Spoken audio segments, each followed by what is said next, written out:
Bonjour à toutes et tous. Dans cette vidéo, nous allons corriger le petit exercice, la situation de la voiture qui monte une pente, et ceci sans frottement. Alors, qu'est-ce qui est connu dans ce problème de physique? Eh bien, ce qui est connu, c'est l'angle alpha qui vaut 10 degrés et la masse de la voiture qui vaut 1000 kg. Et ce que l'on cherche, eh bien, dans un premier temps, ce sera la force de pesanteur. On aimerait pouvoir la décomposer. On aimerait connaître la force de soutien de la voiture ainsi que sa force motrice.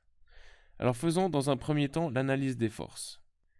Il faut toujours penser à la force de pesanteur qui est verticale vers le bas. Et la force de soutien, c'est la force exercée par le sol, donc la route, sur la voiture. Et elle est toujours perpendiculaire à la route. Finalement, avec ces deux forces seulement, la voiture ne pourrait certainement pas monter la pente. Il manque encore la force motrice qui normalement est parallèle au sol. Je ne l'ai pas faite très parallèle. Voilà les trois forces que nous devons traiter dans ce problème. Donc le petit a, c'est l'analyse des forces, il est fait. Le B, on nous demande de calculer l'intensité de la force de pesanteur, ce sera des newtons.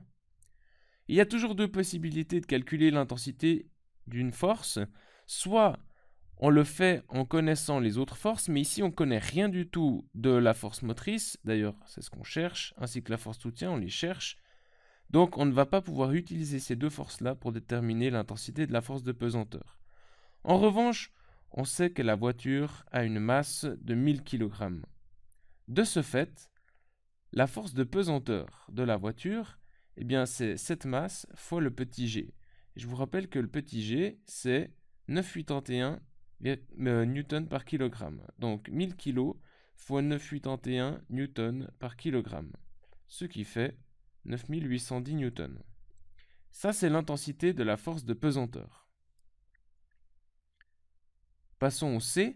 On nous demande de décomposer la force de pesanteur, c'est-à-dire d'indiquer les composantes de la force dans le système d'axe XY. Alors, c'est toujours un bon réflexe de placer les forces que l'on a disposées sur le schéma, on les place dans le système d'axe. Puisque on a mis l'axe des X le long de la pente, l'axe des Y sera perpendiculaire à la pente et donc la force de soutien S sera parallèle à l'axe des Y et on aura également la force motrice ici parallèle à l'axe des X. Alors, il faut se rappeler que l'angle alpha qui est formé par la pente et l'horizontale, il va toujours se placer ici entre la force de pesanteur et l'axe des Y. De ce fait, nous avons ici la composante X de l'axe qui est le côté opposé. On aura donc P fois le sinus de l'angle alpha.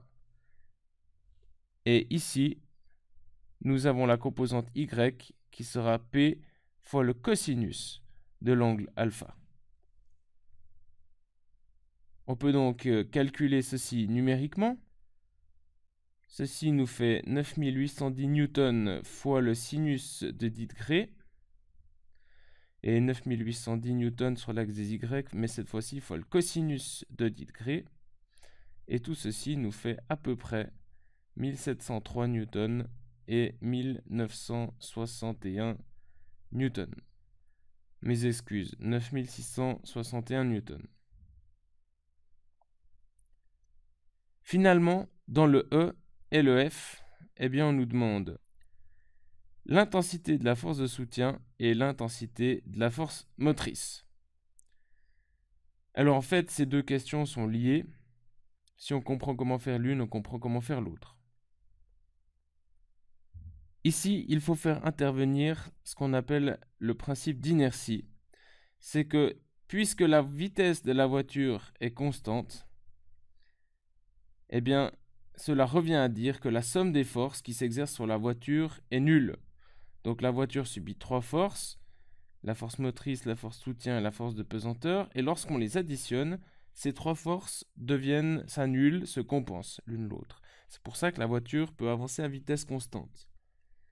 Alors, on a déjà dit que la force de pesanteur avait les composantes 1703 newtons et puis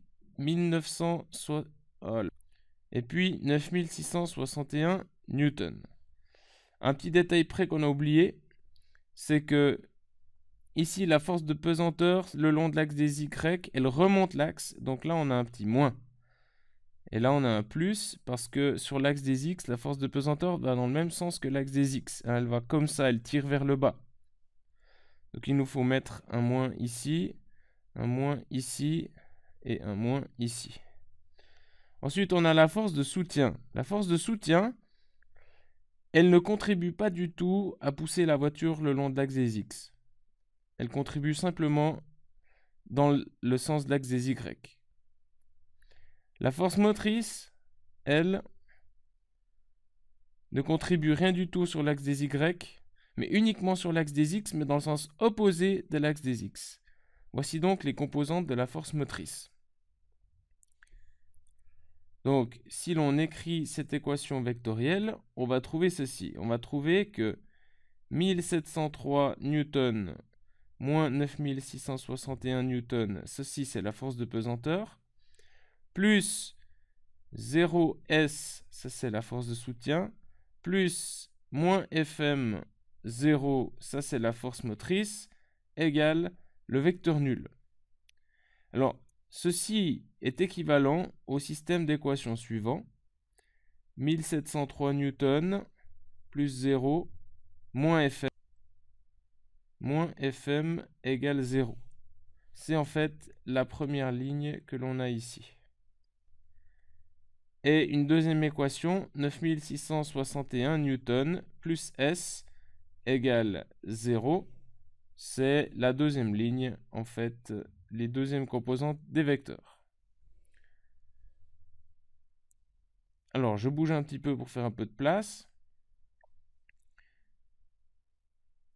Ce système d'équations-là, eh bien, on peut directement trouver qu'on a Fm qui vaut 1703 newtons et S qui vaut 9661 newtons.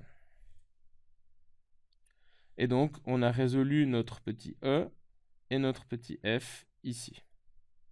On a trouvé les intensités des forces de soutien et de la force motrice.